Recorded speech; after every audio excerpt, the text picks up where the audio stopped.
Hello എല്ലാവർക്കും നമസ്കാരം. നമ്മുടെ പുതിയൊരു വീഡിയോയിലേക്ക് എല്ലാവർക്കും സ്വാഗതം. അപ്പോൾ നമ്മൾ കഴിഞ്ഞ വീഡിയോയിൽ മേ ബി പോപ്പും അതുപോലെ ക്യാൻ പോപ്പ് എന്നൊക്കെ പറഞ്ഞിട്ടുള്ള രണ്ട് ഫങ്ഷൻസ് പഠിച്ചു അല്ലേ.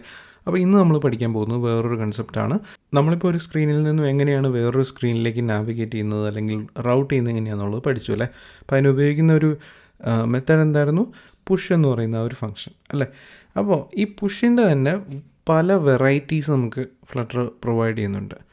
അത് പല സിനാരിയോസിന് വേണ്ടിയിട്ടാണ്. അത് എന്തൊക്കെയാണ് സിനാരിയോസ് എന്നുള്ളത് നമുക്ക് ആപ്പ് ചെയ്യുന്ന സമയത്ത് കൂടുതൽ ഇൻഡെപ്തായിട്ട് പോകാം. പക്ഷേ അതിന് മുമ്പായിട്ട് നമ്മൾ ആ ഒരു വെറൈറ്റി ഓഫ് പുഷ് മെത്തേഡ്സ് എന്തൊക്കെയാണെന്നുള്ളതൊന്ന് പഠിക്കാം. അപ്പോൾ ഇന്ന് നമ്മൾ പഠിക്കാൻ പോകുന്നത് പുഷ് റീപ്ലേസ്മെൻറ്റ് എന്ന് പറയുന്ന ഒരു ഫങ്ഷനാണ്.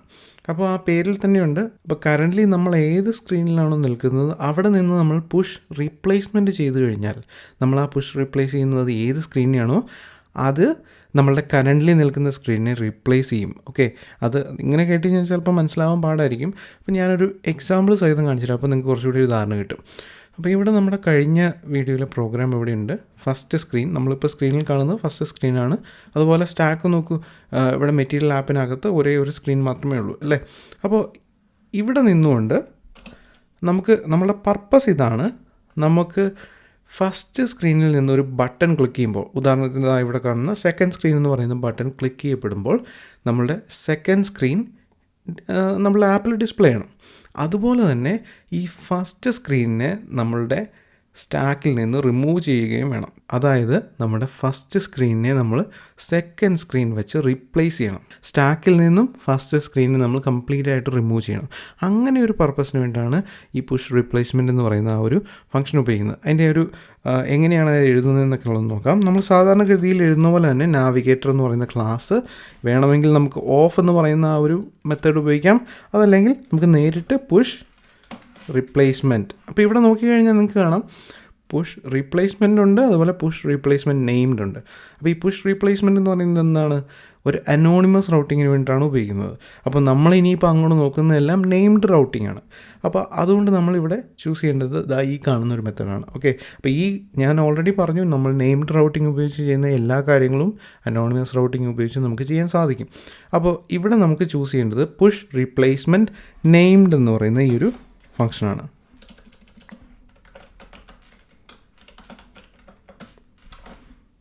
ഓക്കെ, ഇതിൻ്റെ സിൻടാക്സ് ഒന്ന് നോക്കാം. ഇവിടെ നിങ്ങൾക്ക് ഇവിടെ ഒരു റിട്ടേൺ ടൈപ്പ് ഫ്യൂച്ചർ എന്നൊക്കെ പറഞ്ഞ് കാണാം അല്ലേ. അതൊക്കെ ഇപ്പോൾ തൽക്കാലം മറന്നേക്കുക, ഇപ്പോൾ അതിലേക്കൊന്നും ചിന്തിക്കേണ്ട, അത് നമ്മൾ വരുന്നുണ്ട് അതിൻ്റെ വീഡിയോസ്. അപ്പോൾ ഈ ഒരു പുഷ് റീപ്ലേസ്മെൻറ്റ് നെയിംഡ് എന്ന് പറയുന്ന ഈ ഒരു ഫംഗ്ഷൻ എക്സ്പെക്റ്റ് ചെയ്യുന്നത് ബിൽഡ് കോണ്ടെക്സ്റ്റ് ഉണ്ട്, നമ്മൾ സാധാരണഗതിയിൽ ചെയ്യുന്ന പോലെ തന്നെ. അതുപോലെ തന്നെ അടുത്തായിട്ട് എന്താണ്? റൗട്ട് നെയിം. ഈ റൗട്ട് നെയിം ഉപയോഗിച്ചിട്ടാണ് നമ്മൾ ഏത് സ്ക്രീനിൻ്റെ വിഡ്ജറ്റിനെയാണ് ഇനി അടുത്ത സ്ക്രീനായിട്ട് കാണിക്കേണ്ടതെന്ന് പറയാൻ വേണ്ടിയിട്ടാണ് ഈ റൗട്ട് നെയിം ഉപയോഗിക്കുന്നത് അല്ലേ. നമ്മൾ കഴിഞ്ഞ വീഡിയോയിൽ അതൊക്കെ ഡിസ്കസ് ചെയ്തു. ഇനി അടുത്തായിട്ട് ഇവിടെ കുറച്ച് പാരാമീറ്റേഴ്സ് കൂടിയുണ്ട്. നമ്മൾ അതിലേക്ക് ഇപ്പോൾ തൽക്കാലം പോകുന്നില്ല, നമുക്ക് അതിൻ്റെ വീഡിയോസ് വരുന്നുണ്ട്. അപ്പോൾ ഇവിടെ നമുക്ക് എന്തൊക്കെ കൊടുക്കണം? നമുക്ക് ആദ്യം തന്നെ കോണ്ടെക്സ്റ്റ് പാസ് ചെയ്യണം. അടുത്തതായിട്ട് എന്താണ്? നമ്മൾ ഏത് സ്ക്രീനിലേക്കാണോ നാവിഗേറ്റ് ചെയ്യാൻ ഉദ്ദേശിക്കുന്നത് ആ സ്ക്രീനിൻ്റെ നെയിംഡ് റൗട്ട്. ഓക്കെ, നമ്മൾ ഓൾറെഡി ആ app.dart എന്ന് പറയുന്ന ഫയലിനകത്ത് ക്രിയേറ്റ് ചെയ്ത് കൊടുത്തിരുന്നു അല്ലേ, റൗട്ട്സിനകത്ത്. അപ്പോൾ ഇവിടെ നമുക്ക് ഏത് സ്ക്രീനാണ് ഡിസ്പ്ലേ ഉണ്ട്? സെക്കൻഡ് സ്ക്രീനിനാണ്. ഓക്കെ, നമുക്ക് ഇങ്ങനെ കൊടുക്കാം അല്ലേ. അപ്പോൾ ഇവിടെ എന്ത് സംഭവിക്കണം? നമ്മൾ തിയറി പഠിച്ചത് വെച്ച് നോക്കിക്കഴിഞ്ഞാൽ ഇപ്പോൾ എന്ത് സംഭവിക്കണം? ഫസ്റ്റ് സ്ക്രീനിൽ നിന്നും നമ്മൾ പുഷ് റീപ്ലേസ്മെൻറ്റ് ചെയ്യുമ്പോൾ സെക്കൻഡ് സ്ക്രീനിലേക്ക് ആണ് നമ്മൾ പുഷ് റീപ്ലേസ്മെൻറ്റ് ചെയ്യുന്നത് എന്ന് പറഞ്ഞു കഴിഞ്ഞാൽ ഈ സെക്കൻഡ് സ്ക്രീൻ എന്ന് പറയുന്ന വിഡ്ജറ്റ് ഉപയോഗിച്ച് നമ്മൾ ഫസ്റ്റ് സ്ക്രീനിനെ റീപ്ലേസ് ചെയ്യും. ഓക്കെ, അപ്പോൾ ഈ ഒരു ബട്ടൺ ക്ലിക്ക് ചെയ്ത് കഴിഞ്ഞാൽ ഈ സ്റ്റാക്കിനകത്ത് എന്ത് മാത്രമേ കാണാൻ പാടുള്ളൂ? സെക്കൻഡ് സ്ക്രീൻ മാത്രമേ കാണാൻ പാടുള്ളൂ, ഫസ്റ്റ് സ്ക്രീൻ ഉണ്ടാവാൻ പാടില്ല. നമുക്കൊന്ന് ചെയ്ത് നോക്കാം. കണ്ടില്ലേ, അപ്പോൾ നമ്മൾ ഫസ്റ്റ് സ്ക്രീനിൽ നിന്ന് ആ ബട്ടൺ ക്ലിക്ക് ചെയ്തപ്പോൾ നമ്മൾ സെക്കൻഡ് സ്ക്രീനിലെത്തി. അപ്പോൾ ഇവിടെ ശ്രദ്ധിക്കേണ്ട ഒരു കാര്യം, ഈ ആപ്പ് ബാറിൽ നമുക്കൊരു ബാക്ക് ബട്ടൺ ഇല്ല അല്ലേ. കാരണം എന്താണ്? കാരണം നമുക്കിവിടെ ഈ റിഫ്രഷ് ചെയ്യുമ്പോൾ മനസ്സിലാവും. കാരണം പുറകോട്ട് പോകാൻ ഇനി അവിടെ വേറെ സ്ക്രീനുകളൊന്നും ആ സ്റ്റാക്കിലില്ല. നമ്മൾ എന്താ ചെയ്തത്? ഫസ്റ്റ് സ്ക്രീനിനെ റീപ്ലേസ് ചെയ്ത് അല്ലെങ്കിൽ ഫസ്റ്റ് സ്ക്രീനിനെ സ്റ്റാക്കിൽ നിന്ന് ആദ്യം തന്നെ റിമൂവ് ചെയ്തു, എന്നിട്ടാണ് നമ്മൾ സെക്കൻഡ് സ്ക്രീനിനെ പുഷ് ചെയ്തത്. ഓക്കെ, അതാണ് ഈ പുഷ് റീപ്ലേസ്മെൻറ്റ് എന്ന് പറയുന്ന ഫംഗ്ഷൻ്റെ പർപ്പസ് അതാണ്. ഓക്കെ, അപ്പോൾ ഇനി സ്റ്റാക്കിൽ നോക്കുമ്പോൾ ഫ്ലട്ടർ നോക്കുവാണ്. ഓക്കെ, ഇനി ബാക്ക് പോകാൻ എന്തെങ്കിലും സ്റ്റാക്കിൽ എന്തെങ്കിലും സ്ക്രീനുകൾ അവൈലബിൾ ആണോ എന്ന് നോക്കുമ്പോൾ ഇല്ല. അപ്പോൾ അതുകൊണ്ടാണ് ഇവിടെ ഈ ബാക്ക് ബട്ടൺ ഡിസ്പ്ലേ ചെയ്യാത്തത്. കാരണം എന്താ പറയുക, ബിഹൈൻഡ് ദ സീനിൽ നമ്മൾ ഈ ഒരു ആപ്പ് ബാർ എന്ന് പറയുന്നത് ഉപയോഗിക്കുന്ന ആ ഒരു ക്യാൻ പോപ്പ് എന്ന് പറയുന്ന ആ ഒരു ഫങ്ഷണാലിറ്റിയാണ്. അപ്പോൾ ആ ക്യാൻ പോപ്പ് എന്ന് പറയുന്ന മെത്തേഡ് വിളിച്ച് നോക്കുമ്പം അവിടെ പോപ്പ് ചെയ്യാൻ ഇനി സ്ക്രീനുകൾ എന്തെങ്കിലും ബാക്കിയുണ്ടോ എന്ന് നോക്കുമ്പോൾ ഇല്ല അല്ലേ. അതുകൊണ്ടാണ് ഈ ബാക്ക് ബട്ടൺ ഡിസ്പ്ലേ ചെയ്യാത്തത്. അപ്പോൾ ഈ പുഷ് റീപ്ലേസ്മെൻറ്റ് എന്ന് പറയുന്ന ഈ ഒരു ഫംഗ്ഷൻ കൊണ്ട് ഉദ്ദേശിക്കുന്ന ഇതാണ്. ഞാൻ ഒന്നുകൂടി കാണിച്ചു തരാം. അപ്പോൾ ഇവിടെ ഫസ്റ്റ് സ്ക്രീനുണ്ട്. ഇനി വേറൊരു കാര്യം ചെയ്യാം. നമുക്ക് ഇവിടെ നിന്നുകൊണ്ട് സാധാ പുഷ് ചെയ്യാം. പുഷ് നെയിംഡ് എന്ന് പറയുന്ന ഈ ഒരു സംഭവം വിളിക്കാം. ഇനി സെക്കൻഡ് സ്ക്രീനിനകത്ത് നിന്നിട്ട് നമുക്ക് എന്ത് ചെയ്യാം, ഇവിടെ നിന്നൊരു പുഷ് റീപ്ലേസ്മെൻറ്റ് ചെയ്യാം. അപ്പോൾ അതെങ്ങനെ വരും എന്നുള്ളതൊന്ന് നോക്കാം.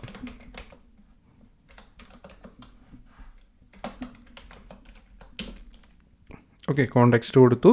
ഇനി അടുത്തായിട്ട് എങ്ങോട്ടാണ് നമ്മൾ നാവിഗേറ്റ് ചെയ്യുന്നത്? തേർഡ് സ്ക്രീനിലേക്കാണ് അല്ലേ. ഓക്കെ, നമുക്ക് പ്രോഗ്രാം റൺ ചെയ്ത് നോക്കാം. അപ്പോൾ ഇപ്പം നമ്മൾ അവിടെ നിൽക്കുന്നത് ഫസ്റ്റ് സ്ക്രീനിലാണ്. സെക്കൻഡ് സ്ക്രീനിൽ ക്ലിക്ക് ചെയ്തു. അപ്പോൾ ഇവിടെ ബാക്ക് ബട്ടൺ ഉണ്ട്. കാരണം എന്താണ്, നമ്മൾ സാധാരണഗതിയിൽ നമ്മൾ ചെയ്യുന്ന ഒരു പുഷാണ് ഇവിടെ ചെയ്തത്. അപ്പം ഫസ്റ്റ് സ്ക്രീനായി സ്റ്റാക്കിൽ ഇപ്പോഴും ഉണ്ട്. അപ്പോൾ അതുകൊണ്ടാണ് നമുക്ക് ഇവിടെ ബാക്ക് ബട്ടൺ ഇവിടെ ഡിസ്പ്ലേ ചെയ്യപ്പെട്ടത്. അപ്പോൾ ഇനി നമ്മൾ ഈ തേർഡ് സ്ക്രീൻ എന്ന് പറയുന്ന ഈ ഒരു ബട്ടൺ ക്ലിക്ക് ചെയ്യുമ്പോൾ എന്താ സംഭവിക്കാൻ പോകുന്നത്?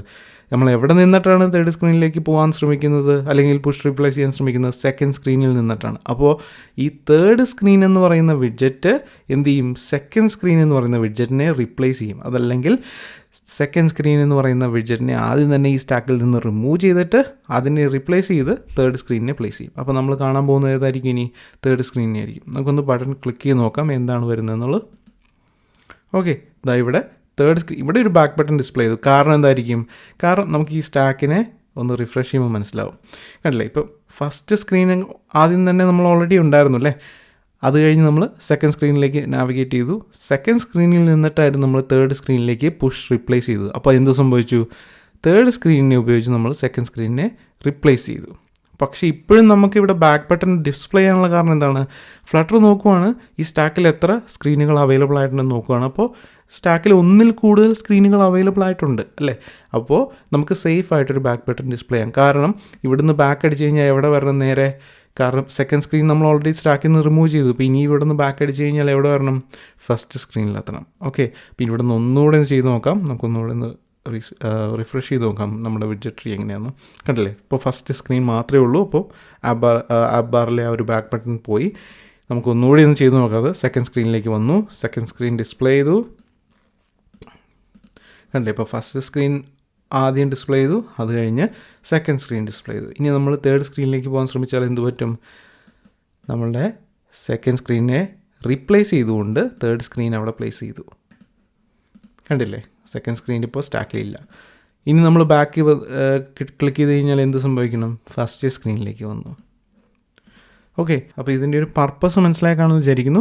നമ്മൾ ഏത് സ്ക്രീനിലാണോ നിൽക്കുന്നത് ആ സ്ക്രീനിനെ സ്റ്റാക്കിൽ നിന്ന് റിമൂവ് ചെയ്ത് അതിന് പകരം വേറൊരു സ്ക്രീൻ അവിടെ നമ്മളുടെ സ്റ്റാക്കിൽ പ്ലേസ് ചെയ്ത് നമ്മളുടെ ആപ്പിൽ ഡിസ്പ്ലേ ചെയ്യാൻ വേണ്ടിയാണ് പുഷ് റീപ്ലേസ്മെൻറ്റ് എന്ന് പറയുന്ന ഈ ഒരു മെത്തേഡ് നമ്മൾ ഉപയോഗിക്കുന്നത്. അപ്പോൾ സാധാരണഗതിയിൽ നമ്മളിപ്പോൾ ഒരു ഒരു ഷോപ്പിംഗ് കാർട്ടൊക്കെ ചെയ്യുന്ന സമയത്ത് നമുക്ക് ഫിൽറ്റർ എന്ന് പറയുന്ന ഒരു ഓപ്ഷൻ ഉണ്ടാവും അല്ലേ. ഒരു ഫിൽറ്റർ എന്ന് പറയുന്ന ഒരു ഐക്കണിൽ ക്ലിക്ക് ചെയ്ത് കഴിഞ്ഞാൽ നമുക്ക് പുതിയൊരു സ്ക്രീൻ കിട്ടും. ആ സ്ക്രീൻ വെച്ച് നമുക്ക് കുറേ ഐറ്റംസ്, കുറേ സെലക്ഷനൊക്കെ ചെയ്യാം. പ്രൈസ് ഇത്രയിനും ഇടയിലുള്ളത്, അതുപോലെ ഇപ്പം അങ്ങനെ കുറേ കളർ, ഈ ഒരു കളറ് എന്നൊക്കെ പറഞ്ഞ് നമുക്ക് കുറേ ഫിൽറ്റർ ചെയ്യാനുള്ള ഓപ്ഷൻസ് കിട്ടും അല്ലേ. അപ്പോൾ അത്തരത്തിലുള്ള ഒരു സ്ക്രീൻ നമുക്ക് ഒരു ഷോപ്പിംഗ് കാർട്ടിൽ നിന്നുകൊണ്ട് അല്ലെങ്കിൽ ഒരു പ്രൊഡക്റ്റ് ലിസ്റ്റിംഗ് പേജിൽ നിന്നുകൊണ്ട് നമുക്ക് അങ്ങനെ ഒരു സെറ്റിങ്സ് എന്ന് പറഞ്ഞാൽ അല്ലെങ്കിൽ ഫിൽറ്റർ എന്ന് പറയുന്ന ഒരു സ്ക്രീൻ ഡിസ്പ്ലേ ചെയ്തൊക്കെയാണ്. അപ്പോൾ അതിനെ ക്ലോസ് ചെയ്യാൻ നമുക്കിതാ ഈ പറയുന്ന രീതിയിലുള്ള പുഷ് റീപ്ലേസ്മെൻറ്റ് സ്ക്രീനുകൾ ഉപയോഗിക്കാൻ സാധിക്കും. അപ്പോൾ ഇതിൻ്റെ കൂട്ടത്തിൽ ഇതേപടി ചുമ്മാ ഉപയോഗിക്കുമ്പോൾ നമുക്ക് അതിൻ്റെ ഒരു ഫുൾ പവർ കിട്ടത്തില്ല. നമ്മൾ ഇതിൽ നിന്നും കുറേ പാരാമീറ്റേഴ്സും ആർഗ്യുമെൻറ്റ്സൊക്കെ പാസ് ചെയ്തും ഒക്കെ കുറേ വാല്യൂസ് പാസ് ചെയ്തൊക്കെ ഈ പരിപാടി ചെയ്യുമ്പം നമുക്ക് കുറച്ചുകൂടി അഡ്വാൻറ്റേജസ് ഉണ്ട്. അതൊക്കെ നമുക്കൊരു റിയൽ ആപ്പ് ചെയ്യുന്ന സമയത്ത് നമുക്കത് കുറച്ചുകൂടി ഇൻഡെപ്തായിട്ട് അതിൽ നോക്കാം. ഓക്കെ, അപ്പോൾ ഇത്രയേ ഉള്ളൂ ഇന്നത്തെ വീഡിയോ. അടുത്ത വീഡിയോയിൽ നമ്മൾ ഇതിൻ്റെ പുഷിൻ്റെ തന്നെ വേറൊരു വെറൈറ്റി നമുക്ക് പഠിക്കാം. ഓക്കെ, അപ്പോൾ അടുത്ത വീഡിയോയിൽ വീണ്ടും കാണാം. ബൈ.